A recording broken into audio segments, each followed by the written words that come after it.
Hello दोस्तों, welcome to my YouTube channel explosive English with Rakesh sir. दोस्तों, जैसा कि हम लोग देख रहे हैं, ग्रामर का एक बहुत इंपॉर्टेंट टॉपिक जिसका नाम वॉइस है ना। और वॉइस में हम लोग कुछ उसके बेसिक कंसेप्ट को समझ गए थे, यहाँ तक कि 8 basic rules of tense, 8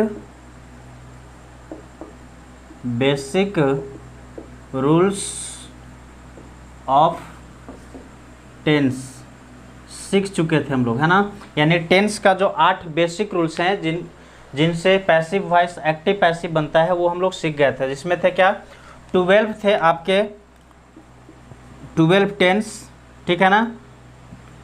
12 total tense थे, उनमें से 3 + 1 यानी कितना, 4 = 8 टेंसेज। ठीक है, हम लोग जो है सो 8 टेंस का पैसिव बनाना सीखे थे। 8 टेंस, टोटल टेंस होते हैं 12, उसमें से 8 टेंस का पैसिव बनाना सीखे थे, 4 को नहीं बनाए थे। अब 4 कौन कौन नहीं बना था, तो उसमें था दोस्तों प्रेजेंट परफेक्ट कंटिन्यूअस, दूसरा था पास्ट परफेक्ट कंटिन्यूअस, ठीक है ना। एंड तीसरा था दोस्तों future perfect, future perfect continuous. ये 3 टेंस थे परफेक्ट कंटिन्यूअस का। और एक और था 4th नंबर पे, वह था हमारा फ्यूचर कंटिन्यूअस। यानी कि फ्यूचर का 2 और एक प्रेजेंट का और एक पास्ट का, कुल मिलाकर टोटल में टेंस बोले तो 4 है ना। टोटल 4 टेंस हैं जिनका पॉसिबल नहीं है क्या करना, नॉट पॉसिबल। किस काम के लिए भाई पॉसिबल नहीं है, तो पैसिव बनाने के लिए। इन 4 टेंस का पॉसिबल नहीं है कि पैसिव वॉइस बनाया जा सके, ठीक है दोस्तों। अब क्यों नहीं बनाया जा सकता है पैसिव वॉइस, इसके कारण मैं बताया था, क्योंकि इन सब के स्ट्रक्चर जब हम लोग लिखते हैं तो वहाँ पे स्ट्रक्चर में आता है बीन प्लस बीइंग, ठीक है। किनका किनका, ये 3 का, ये 3 टेंस का जब हम स्ट्रक्चर बनाते हैं तो उसमें आता है बीन प्लस बीइंग आता है ना यूज में, तो बीन प्लस बीइंग आता है और इसका भी बी प्लस बीइंग आता है।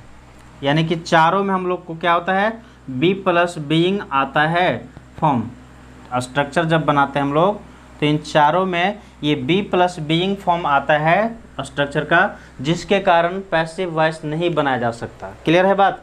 अब क्यों नहीं बनाया जा सकता, क्योंकि मैं आपको इसका रीज़न बताया था दोस्तों, कि जब एक ही सेंटेंस में बी का, देखिए यहाँ पे बी का डबल फॉर्म 2 बार बी यूज किया है, यहाँ फर्स्ट टाइम और यहाँ पे सेकेंड टाइम, 2 बार एक ही टेंस में, एक ही सेंटेंस में बी 2 बार यूज हो रहा है, 2 टाइम यूज हो रहा है, जिसके कारण इसका पैसिव बना पाना संभव नहीं है। एक ही सेंटेंस में 2 टाइम्स बी लिखना संभव नहीं है दोस्तों। क्लियर है। तो ये चीज़ हम लोग पिछले पार्ट में समझे थे। आज मैं आपके लिए लेकर आया हूँ नेक्स्ट कुछ miscellaneous rules of passive voice ना, miscellaneous rules of passive voice. आइए देखते हैं वो मिसलेनियस रूल्स क्या होते हैं, कैसे होते हैं।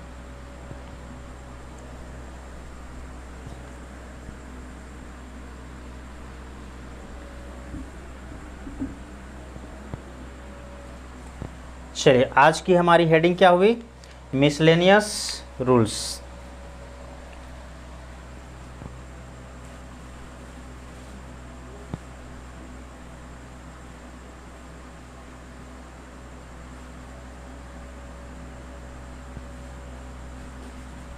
मिसलेनियस रूल्स, ठीक है ना दोस्तों। आज का हमारा रूल है मिसलेनियस रूल्स और रूल नंबर 1 हमारा है। चलिए, मिसलेनियस रूल्स का रूल नंबर 1,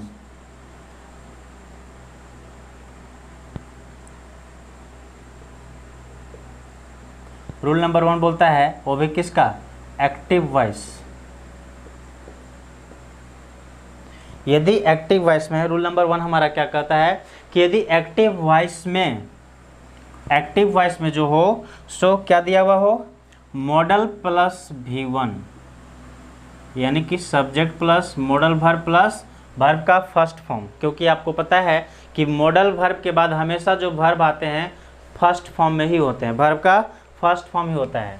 तो यदि किसी सेंटेंस में एक्टिव सेंटेंस लिखा हुआ हो, यदि कोई भी सेंटेंस का हो एक्टिव वॉइस में हो और उसमें मॉडल वर्ब प्लस वर्ब का फर्स्ट फॉर्म यूज किया गया हो, ठीक है ना, क्या मॉडल वर्ब प्लस वर्ब का फर्स्ट फॉर्म यूज किया गया हो, यानी कि subject plus modal verb plus V1 plus other word use किए गए हो, तो उसका जब पैसिव बनाना हो दोस्तों तो क्या बनेगा, तो उसका जब पैसिव बनाना हो तो उसका पैसिव बनता है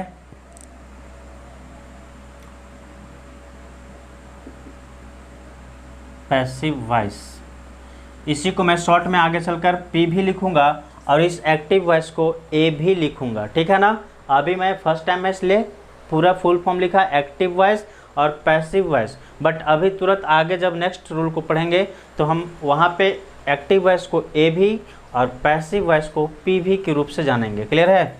तो उसका पैसिव वॉइस बनता है दोस्तों क्या, मॉडल तो है तो मॉडल वर्ब रहेगा ही, modal verb plus B plus verb का थर्ड फॉर्म, क्लियर है।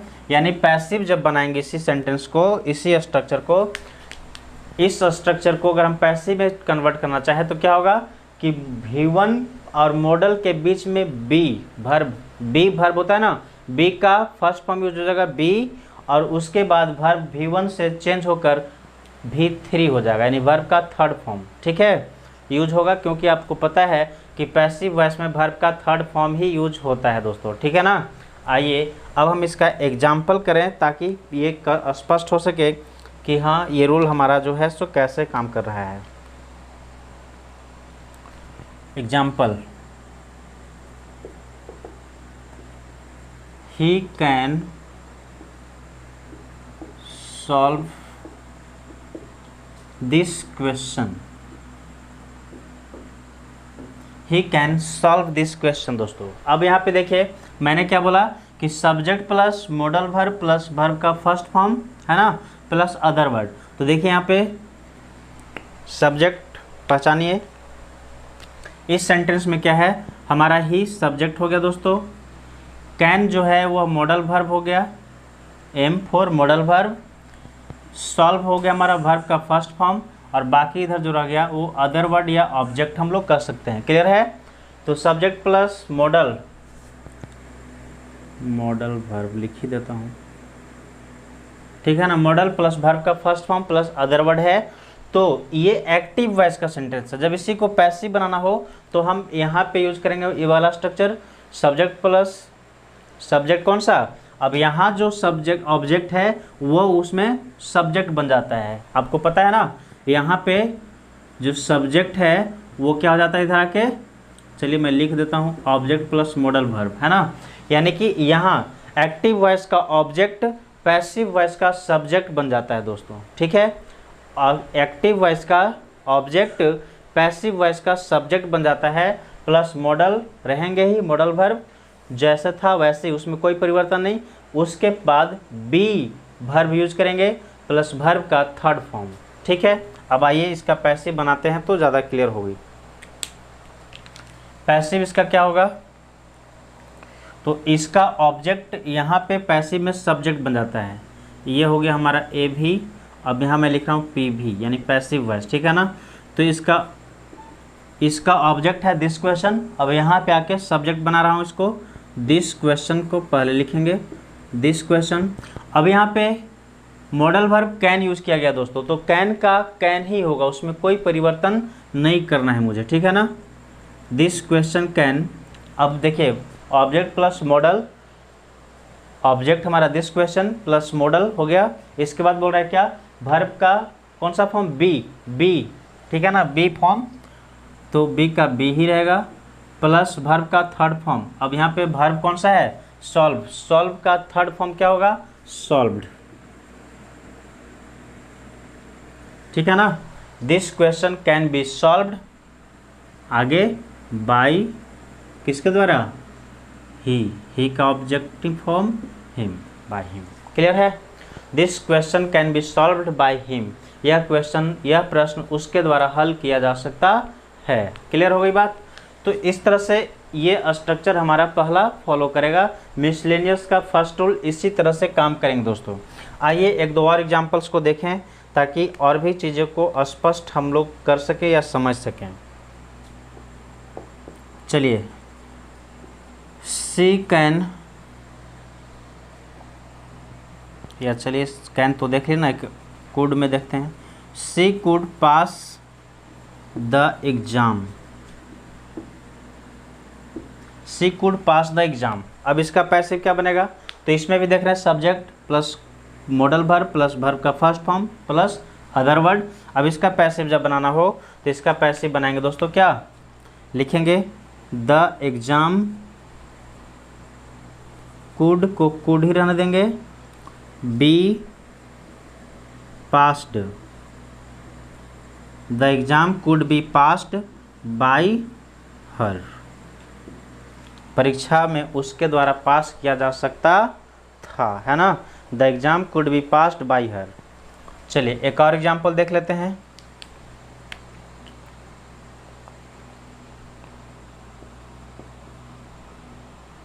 You must follow the traffic rules, you must follow, ठीक है ना? You must follow the traffic rules. अब इसका क्या पैसिव बनाएंगे दोस्तों? तो इसका पैसिव, यहाँ पे ऑब्जेक्ट क्या है? तो the traffic rules, the traffic rules ये हमारा ऑब्जेक्ट होगा, V1 हो जाएगा फॉलो, मॉडल वर्ब हो जाएगा मस्ट और सब्जेक्ट हो जाएगा यू, ठीक है? तो अब हम इसको सब्जेक्ट के प्लेस पे लेंगे, द ट्रैफिक रूल्स को पहले करेंगे सेंटेंस में, क्या लिखेंगे? द ट्रैफिक रूल्स, ठीक है? अब मस्ट है तो मस्ट का मस्ट ही रहना है, इसमें तो कोई परिवर्तन करना नहीं है। इसके बाद हम क्या यूज करेंगे? बी, मस्ट के बाद बी लगाएंगे। अब बोल रहा है वर्ब का थर्ड फॉर्म फॉलो है, फॉलो का थर्ड फॉर्म क्या होगा? फॉलोड, मस्ट बी फॉलोड, ठीक है? अब क्या होगा आगे? बाई, किसके द्वारा? यू, यू का ऑब्जेक्टिव केस यू ही होता है, बाई यू, ठीक है दोस्तों? तो इस तरह से ये हमारा फर्स्ट रूल काम करेगा। क्लियर? मिसलेनियस का फर्स्ट रूल हमारा है, यदि किसी सेंटेंस में subject plus modal verb plus verb का first form plus other word मिल जाए तो उसका पैसिव वॉइस बनाते हैं दोस्तों, object plus modal verb plus be plus verb का third form plus by plus subject. Clear? इसी के आधार पे हम यहाँ पे आपके कुछ एग्जांपल्स दिए हैं जिनको आप अच्छे से ध्यान से एक बार देख लीजिए।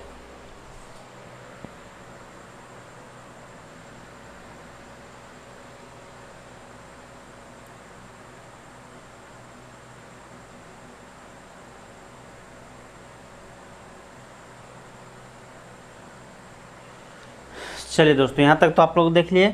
अब हम बढ़ते हैं नेक्स्ट रूल की ओर, रूल नंबर 2 की ओर, ठीक है ना? इसे इरेज कर रहा हूँ।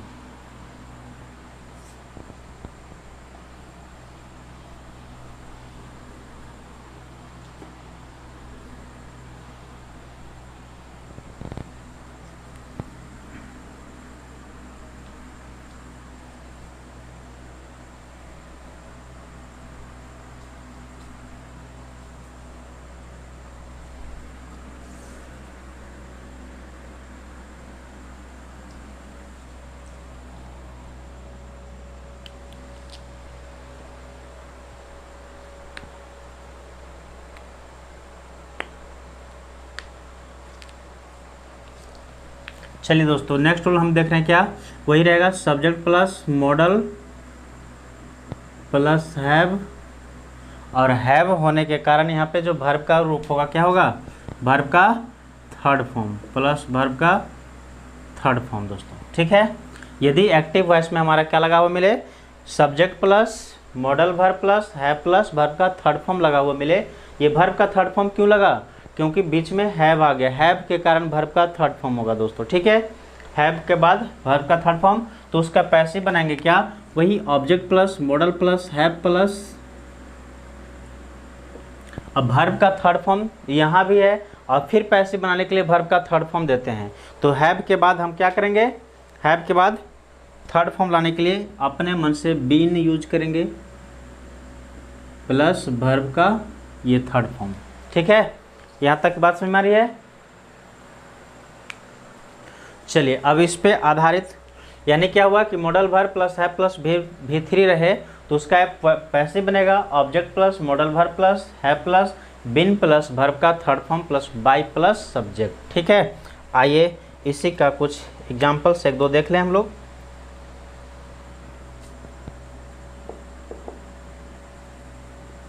You should have told me earlier. You should have told me earlier. तुम्हें मुझे पहले बताना चाहिए था या तुम्हें मुझसे पहले कहना चाहिए था। ठीक है ना। अब इसका पैसिव क्या बनाएंगे दोस्तों, तो इसका पैसिव बनाएंगे क्या होगा, अब देखिए तो यहाँ पे ऑब्जेक्ट, यहाँ पे ऑब्जेक्ट क्या है, मी हो गया ऑब्जेक्ट ना, तो मी का ऑब्जेक्टिव फॉर्म को हटाकर हम सब्जेक्टिव फॉर्म में लाएंगे तो क्या हो जाएगा, आई। ठीक है, आई आगे क्या, शुड का शुड रहेगा मॉडल, आई शुड, हैव का हैव ही रहेगा। इसके बाद बोल रहा है हैव के बाद बिन, तो बिन लगाएंगे यहाँ पे, आई शुड हैव बिन। इसके बाद बोल रहा है वर्ब का थर्ड फॉर्म दोस्तों क्या है, वर्ब का थर्ड फॉर्म, यहाँ पे वर्ब क्या है, टोल्ड। टोल्ड का थर्ड क्या होता है, टोल्ड ही होता है। ठीक है ना, I should have been told. ठीक है, अब क्या, बाय यू का ऑब्जेक्टिव फॉर्म यू ही होता है, बाय यू। अब अर्लियर लास्ट में है तो यहाँ भी लास्ट में ही रह जाएगा अर्लियर, यानी क्या हुआ, I should have been told by you earlier. ठीक है ना। चलिए एक और एग्जांपल देखते हैं। ठीक है, सेकंड नंबर एग्जांपल क्या हुआ,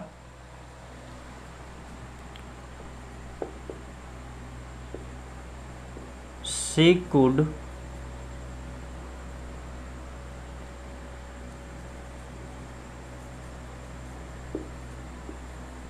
have passed the exam. She could have passed the exam दोस्तों। ठीक है, हमारा नेक्स्ट सेंटेंस क्या है, she could have passed the exam। अब इसका पैसिव क्या बनाएंगे, तो इसका पैसिव हो जाएगा, हमारा ऑब्जेक्ट हो गया द एग्जाम, वर्ब का third form past, have model verb plus subject. तो पहले द एग्जाम को ले आइए, होगा द एग्जाम। ठीक है, हैव का सॉरी कुड है ना, तो कुड का कुड रहेगा। इसके बाद हैव, वर्ब का थर्ड फॉर्म पास्ट का पास्ट ही रहेगा। देख रहे ना, the exam could have passed. इसके बाद क्या, बाय, बाय लगेगा ना पैसिव में, बाय किसके द्वारा, ही का objective form her. The exam could have passed by her. ठीक है, द एग्जाम सॉरी एक सेकंड छूट गया एक चीज़,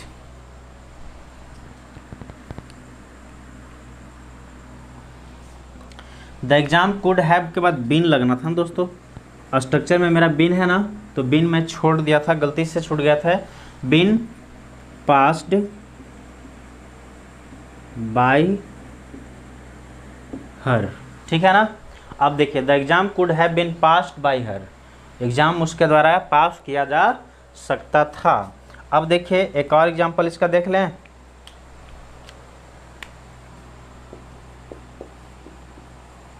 He must have stolen my pen. He must have stolen my pen दोस्तों। अब इसका पैसिव क्या बनाएंगे, तो इसका ऑब्जेक्ट हमारा हो गया my pen, तो लिखेंगे पहले my pen, must का must रहेगा, वहाँ model plus have plus been है ना, तो must plus have plus been. अब वर्ब का थर्ड फॉर्म स्टोलन, स्टोलन का थर्ड फॉर्म स्टोलन ही होता है क्योंकि ये ऑलरेडी थर्ड फॉर्म में है। स्टोलन बाय किसके द्वारा, ही का ऑब्जेक्टिव हिम, बाय हिम। ठीक है दोस्तों, बाय हिम।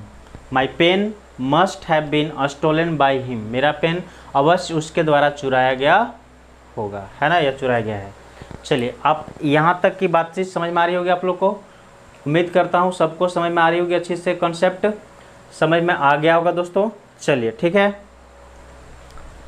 ध्यान से देखेंगे, एक बार अच्छे से समझ लेंगे।